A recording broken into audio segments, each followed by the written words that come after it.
Maria Ciano spoke for just a few minutes on the main stage here at the Democratic National Convention defending women's rights. Now, even though she's in a campaign video entitled Republican Women for Obama, we found she's been a registered Democrat since before the president first won election in 2008.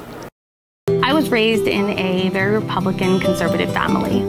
Westminster resident Maria Ciano appears in this video entitled Republican Women for Obama. She defends women's rights to birth control and family planning. It led to her speech on the main stage on the first night of the DNC.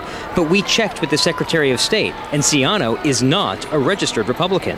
Do you enjoy being called a Republican woman for Obama? Well, I'm no longer Republican. I'm actually a former Republican. So I was a Republican through my 20s, and into my late 20s, I actually changed affiliation to Democrat. From the DNC stage, she said she believes in small government, but no longer believes in the Republican Party. It's important to note she never claims to be a Republican, but the video claims these are Republican women sharing their history with the Republican Party. According to her voting record, she's been registered as a Democrat since at least 2006. I have no problem with people knowing I'm a Democrat now, so I'm a former Republican, now I'm a Democrat. Ciano was upfront with me about her political affiliation before we really asked about it. She says she joined the campaign, and that's why she was invited to speak out here. Delegates still coming out of the secure perimeter of the Tampa Bay Times Forum. However, Colorado delegates, not among this crowd. They're at a private concert tonight headlined by country star Trace Atkins. Well, any delegate from Colorado who is also an elected representative or a lawmaker is still bound by Amendment 41, limiting how much they can receive in gifts without having to pay out of pocket. When Colorado delegates are not doing business inside the RNC, they enjoy sponsored events and social outings. But delegates who are also elected representatives are only allowed up to $53 in a meal or gift per sponsor each year. To the extent that some lobbyist is putting on something, like we went to a party last night, you signed in, if you're an elected public official, they'll send you something telling you what the cost was. On Monday night, Colorado delegates partied at Jackson's Bistro. The sponsor, AT&T. 7 News went inside and found this sign posted reminding public officials state or local gift restrictions apply. I said, is it over $50? And they said, well, probably is. So I just said, no, I don't want to, do that. On Monday, delegates were treated to breakfast by Anadarko Oil and Gas, the name on their matching red shirts. They've taken a boat tour of the Bay and private concerts, one with Trace Atkins, and Thursday night with Journey. Sponsored events will also be an issue at the Democratic National Convention next week. 7 News wants to know who's monitoring both. I'm the only staff member. It's really self-monitored. Jane Feldman heads up the Independent Ethics Commission, which oversees Amendment 41. I can't keep tabs on, well, you went to this event sponsored by this organization and that event sponsored by that organization, and to keep a running tally of how much each one is accepting. To investigate, Jane tells me she needs someone to file a complaint, something she doesn't think will happen at either convention, not expecting a Republican to tell on another Republican or a Democrat to tell on another Democrat. Late tonight, I did speak with the state party chair for the Republican Party. He tells me they are monitoring and logging all of the meals and the activities, and that 7 News can check out that log as soon as it's complete after the convention. Reporting live in Tampa, Marshall Zellinger, 7 News. Those private sponsored parties can be dangerous for state elected representatives who are here as delegates, some of whom are still filtering into the Time Warner Cable Arena. The convention here just about 2 hours old. Again, Colorado Amendment 41 limits state elected representatives how much they can accept in gifts to just $53. Well, just like we did with the RNC, we're checking with the Democrats to see what they're being offered at parties. Congressman Jared Polis and the HMC, a health group aiming to improve health care while lowering costs, hosted a party for Colorado delegates Monday night. We found no gift bags, just a bar atmosphere, people talking, having cocktails, and being treated to appetizers and fruit. From what 7 News saw, the food and drink likely less than the $53 limit elected representatives are allowed. And we know Lieutenant Governor Joe Garcia was there, along with state representatives Rhonda Fields and Dan Pabon. Because of our questions, the Colorado Independent Ethics Commission issuing this position statement, reminding state elected representatives about Amendment 41 and gift limits, writing, quote, "The prohibition contains no exceptions for covered individuals attending political events or political conventions." And with exactly 2 weeks before Election Day, we are putting to the test an ad from one of the tightest races here in Colorado. 7 News reporter Marshall Zellinger is live. And Marshall, Joe Coors is attacking Ed Perlmutter in this ad. Yeah, we've seen a few of these stick figure ads, and while they may be visually fun, how accurate are they? Congressman Ed Perlmutter knows how to work the system. Again. Congressman Perlmutter added special wording into a bill at the last minute, giving taxpayer guarantees to banks who make loans for solar panels. This is mostly true. The special wording referred to is an amendment by Representative Perlmutter. This is back in May 2009. That was more than a month before the bill was actually voted on. But those changes proposed by Perlmutter weren't added to the bill until the same day it was voted on and passed by the House. However, it died in the Senate. It is not a law. But here's the rest of the story. It turns out Congressman Perlmutter was a major stockholder in one of those banks. While it's true he had stock in a bank, the claim is a bit misleading. 7 News checked the financial disclosures submitted by Perlmutter. The documents show he was part of a trust that included the New Resource Bank, a green bank that may have benefited from the legislation had it passed. One of those trusts had a year-end value in the range of $1,000 to $15,000. No wonder banking special interests have given Perlmutter $250,000. Based on the wording of this claim, it's misleading. We checked the campaign contributions for Representative Perlmutter under the category commercial banks, and we went from 2008 to 2012. And when you add up all of these totals over the year, you get to that $250,000. However, that includes political action committees, the quote-unquote special interest, and it also includes individuals who have to mark down that they work at banks. Reporting live, Marshall Zellinger, 7 News. For those of you voting tomorrow, we found a state law that you really need to know about, allowing another voter to challenge your vote. 7 News reporter Marshall Zellinger checking that law. And Marshall, you found 3 criteria that can be challenged. And when you go to your polling place like this high-rise here off Spear in Denver, a fellow voter or even an election judge can say, hey, wait a minute. If they have reason to believe that you're younger than 18, not a resident of the precincts, or not a legal citizen. But what we do know is that there are groups training their volunteers to question the eligibility of other voters. Elena Nunez is executive director of Colorado Common Cause, a group for open, honest, accountable government. Her group has never seen a voter challenge in Colorado, but she's concerned about True the Vote, a Tea Party organization training 1 million volunteers to work nationwide on Election Day. We're concerned that they're going to target voters who may not be as familiar with the voting process. You're going to have to usually have some good reason for challenging the person. We check state statute. Your age, your residency, and your citizenship can be challenged. If someone's legal status is questioned, is an election judge allowed to ask for proof of legal status? The election judge and the clerk and recorder, they're empowered to resolve that, and as part of their resolution, they may ask for evidence. And that evidence may just be a sworn affidavit. There's no requirement that you show proof. And in fact, that's something that gives us great pause, that there could be someone asking for proof at the polls. We took a closer look at the statute. The election judges are only allowed to ask questions like, are you a citizen of the United States? Or, to the best of your knowledge and belief, are you 18 years of age or older? If the voter answers yes, they sign an affidavit and vote. If your vote is challenged and you refuse to answer the election judge's questions, you can still vote, but it would be a provisional ballot. Provisional ballots aren't counted until after all of the regular ballots. Now, if you are challenged incorrectly, there's no punishment for the person who did the challenging. Reporting live, Marshall Zellinger, 7 News. The Denver mayor's election is right around the corner. And even if you don't live here in the city of Denver, this election could have an impact on you. 7 News reporter Marshall Zellinger explains why the winner of Denver's mayor race may impact your life more than Colorado's governor.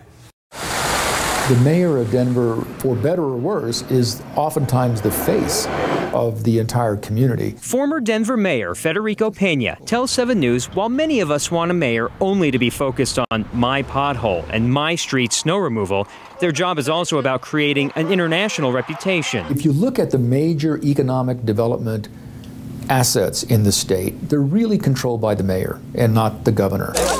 Pena highlighted his involvement as mayor in the construction of DIA, a new convention center, Van Slyke steps in, and year-round professional sports. I spent 8 years trying to bring a Major League Baseball team to Denver. Which is the bigger position, Denver mayor or governor of Colorado? Denver's mayor has far more power than the governor of Colorado is. Historian Thomas Noel pointed out that the governor needs state lawmakers to approve legislation, while the office of Denver mayor has more control. And can ram almost anything through the city council. Marshall Zellinger, 7 News. We begin our team coverage with 7 News reporter Marshall Zellinger. Marshall, you spoke to the guy who got the most votes, and right now Chris Romer's waiting to find out who he's going to be facing in the runoff.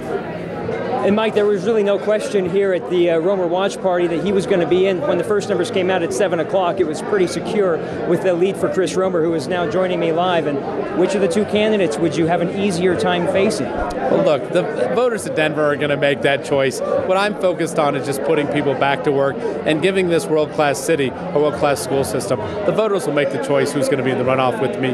What do you need to do to get the votes for the people that were voting for anybody but you this time around? Well, you know, it's a very important conversation over the last 30 days. And there's going to be a very clear choice in this race. There's going to be a clear choice from people outside of City Hall, like myself, who want to put small businesses back to work and cut red tape, cut bureaucracy, and have the fiscal responsibility that's long overdue.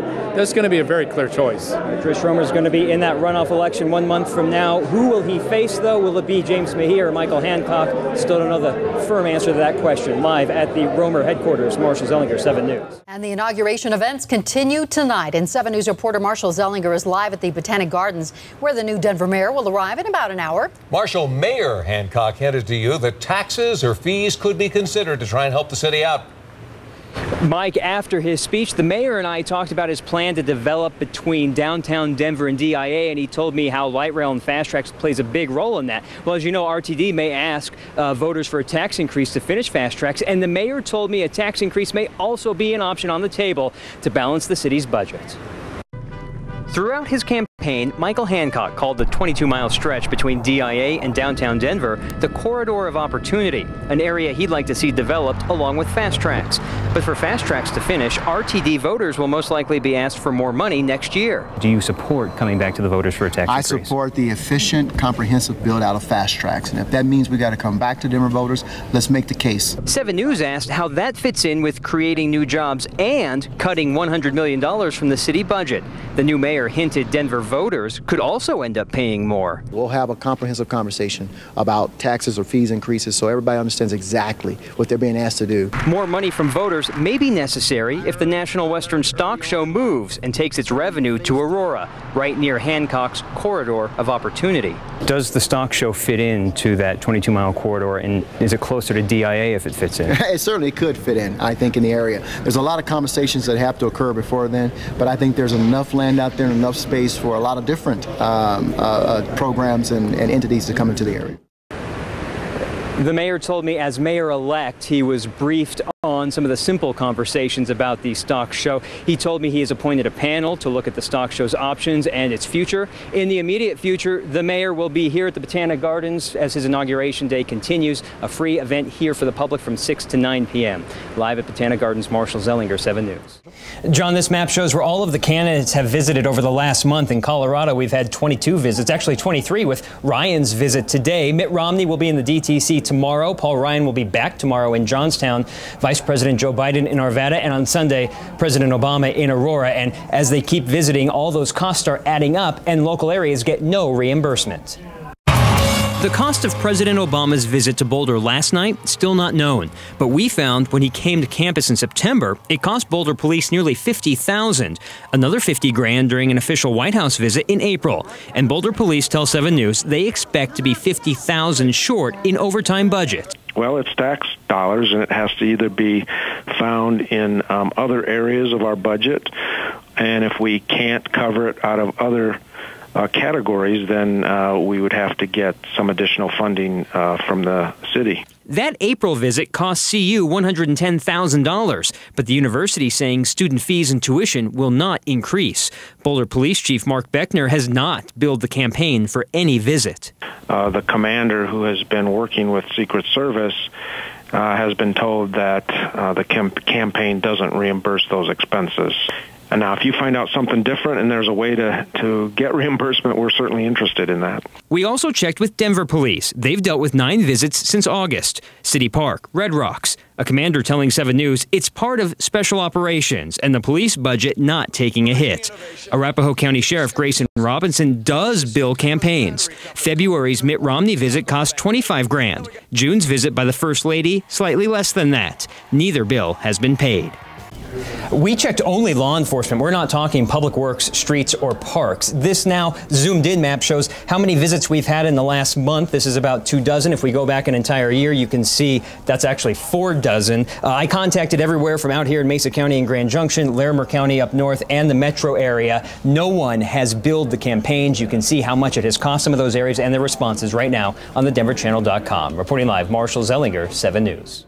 Both Romney and Obama are called out in a new political ad about gun violence, an ad that includes a reference to the Aurora Theater shootings. 7 News reporter Marshall Zellinger digging into who's behind this and asking why they are politicizing the Aurora tragedy. Marshall? And the group behind the ad is called Mayors Against Illegal Guns. It's about 600 mayors nationwide, including about a dozen in Colorado. This is the website for the ad. It includes this count up clock, the number of days, hours, minutes, seconds since the Aurora shooting, and the estimated number of Americans murdered with guns since then. Well, we put the ad through our truth tracker and asked why the Aurora reference so soon. I'm a veteran. A mother. A teacher. We're survivors of the Tucson shooting. Our leaders gave us a moment of silence then. But they haven't given us a plan. These are survivors of the Tucson shooting that killed 6 and injured 13, including Congresswoman Gabrielle Giffords. The ad is paid for by a group called Mayors Against Illegal Guns, and it doesn't support either candidate. They demand a better plan from President Obama or Mitt Romney to prevent gun violence. Because 48,000 Americans will be murdered with guns during the next president's term. That's 3 Aurora shootings every day. The 48,000 figure is true, based on homicide stats from the Centers for Disease Control from 2009. But we wanted to know about the reference to the movie theater tragedy. Is it appropriate less than 3 weeks after the Aurora shooting to make reference to the Aurora shooting? 34 people being murdered with guns every day. Question for those who raise that question to us is, how long do you want us to wait? Mark Lavorgna works for New York Mayor Michael Bloomberg. He's behind Mayors Against Illegal Guns. What we found misleading about the ad is that as horrific as the Tucson and Aurora shootings were, the guns used were not obtained illegally. We have a broken system where guns flow into the hands of criminals and dangerous people who should not have them. These are the 13 local mayors who support, outwardly at least, the Mayors Against Illegal Guns. I called them all about this ad, spoke with half of them. Golden's mayor told me she would not have written the ad with the Aurora reference. Northglen's mayor called it inappropriate, but Netherland's mayor was okay with it. On this list, you will not find Aurora Mayor Steve Hogan. He is not listed, at least, supporting this group. Reporting live, Marshall Zellinger, 7 News. 7 News truth tracking the candidates' statements tonight, making sure that you know the facts, get them straight. 7 News reporter Marshall Zellinger tracking the debate tonight, and he's live with a spot check on what we heard. Marshall? Mike, those face-to-face confrontations that Mark referenced led to some healthy debate over what's true and what's false, starting with the cost of filling up at the pump based as it relates to oil and gas production on federal lands. In the last 4 years, you cut permits and licenses on federal land and federal waters in half. Not true, Governor Romney. This is misleading. Permits are being approved just at a lesser rate, not cut in half from where they were. This is data from the Department of Interior, and what we're looking at is this line, the number of drilling permits approved on federal land. I've come over here and I've already done the math. Over the last 3 years, while the president has been in office, there have been more than 12,800 permits approved to drill on federal land. Over the last 3 years of President Bush's term, there were more than 20,000. You can see there are still being permits issued, just not as much as those last 3 years under President Bush, and the difference isn't half. You can see it's about 1/3 fewer. And production on government land is down. No, it isn't. Production on government land of oil is down 14%. This is mostly true, but does not include background you should know. You can see on this chart the number of millions of barrels of oil produced from federal land, 2010 and a big drop in 2011. Well, the president put in a moratorium following the BP oil spill in 2010, limiting drilling in the Gulf, which impacted how many millions of barrels of oil were produced in 2011. the unemployment rate was 7.8% when he took office. It's 7.8% now. But if you calculated that unemployment rate, taking back the people who dropped out of the workforce, it would be 10.7%. The statistic is true, but it's not comparing apples to apples. These are labor statistics from when the president took office until last month, and it shows a drop in the number of people currently working. This equates to about 5 million people, but it includes people who have chosen to retire. So while the Governor Romney's math is accurate, it's unfair to take the number of people looking for work compared to the number of people who actually were in the workforce 3 years ago, again, because this includes people who have retired and are no longer looking. Reporting live, Marshall Zellinger, 7 News. Well, the focus of the president's speech on the stage behind me, where he has succeeded over the last 4 years and where he plans to take you over the next 4 years. In our Truth Tracker, we spot check a couple of the president's claims. We can help big factories and small businesses double their exports. And if we choose this path, we can create 1 million new manufacturing jobs in the next 4 years. You can make that happen. Barring any major economic failure, this is likely mostly true. But let me show you some context. This is a chart from the Bureau of Labor Statistics. As you can see here, over the last year, the U.S. has seen a growth of nearly 250,000 new manufacturing jobs. If this trend continues over the next year, whoever is president will likely oversee 1 million new manufacturing jobs. Independent experts say that my plan would cut our deficit by $4 trillion. This is also true, but could be seen as misleading, since the president has already hit roadblocks with his plan. In December 2010, a congressional report known as the Simpson-Bowles Plan laid out 6 major ways to reduce the deficit by $4 trillion through the year 2020. Some of those ways include spending cuts, tax changes, and changes to health care. Well, Congress has to pass bills for these to be realized, and last year, Congress did pass $1 trillion in spending cuts. But for the other $3 trillion to be saved, Congress must pass more bills. The president also touted thousands of Americans who have jobs building wind turbines. Last month, however, we reported 120 more layoffs at the Vestas plants in Pueblo and in Brighton. And the president asked for help cutting the growth of tuition in half over the next 10 years. However, we did not hear how he plans to do that. Expect more details on these issues on October 3rd, 27 days away, at that first presidential debate at the University of Denver. Reporting live in Charlotte, Marshall Zellinger, 7 News.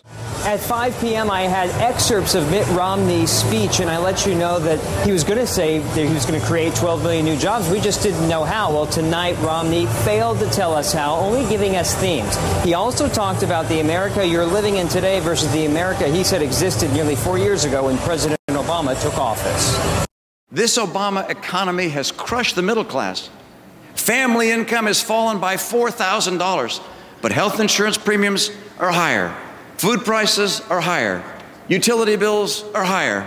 And gasoline prices, they've doubled.